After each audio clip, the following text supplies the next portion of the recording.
কোনো একদিন এ দেশের আকাশে কালেমার পতাকা দুলবে।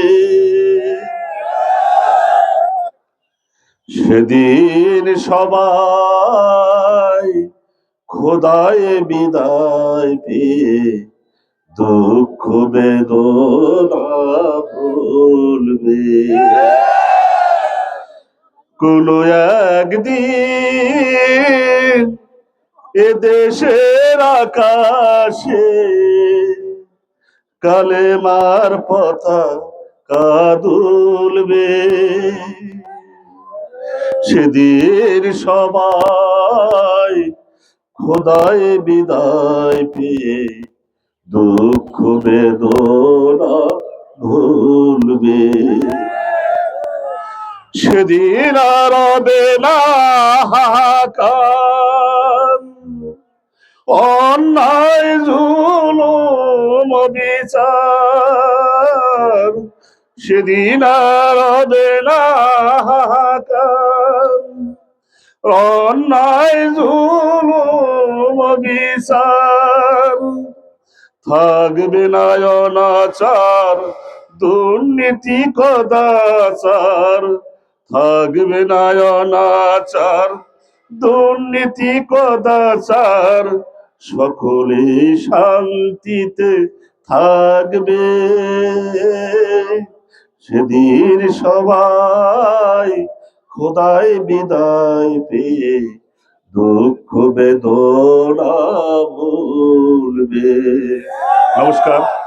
আসলে আজকে আমি একজন সনাতন ধর্মের লোক।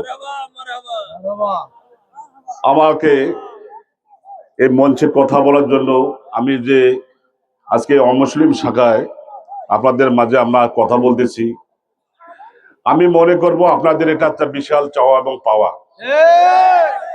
কারণ আজকে 41 সাল পর্যন্ত আপনারা যেভাবে দুঃখ কষ্টের মধ্যে আপনারা জড়িয়ে ছিলেন, আমার মনে হয় আপনাদের শরীরে এখনো রক্তের দাগ এখনো মুছে নাই।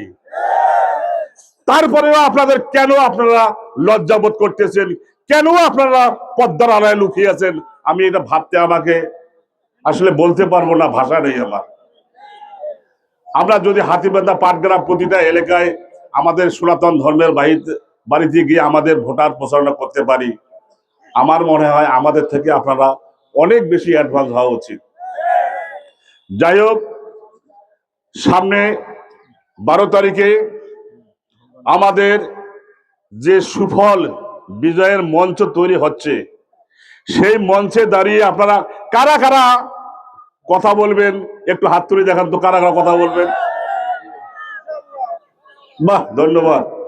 আজকে যারা আপনারা এখানে হাত তুলছেন এবং আপনারা আজকেই আপনাদের আত্মীয় স্বজন বন্ধু বান্ধব হাতিবান্ধা পাটগ্রামে যা আছে সকলকে আপনারা মেসেজ দেবেন আমাদের 12 তারিখে যেন আমরা এইভাবে বিজয়ের পতাকা রাজু ভাইয়ের ছিনিয়ে নিতে পারি। এই আশা ব্যক্ত করে আমার সংক্ষিপ্ত কথা এখানে শেষ করছি। নমস্কার এবং আদাব।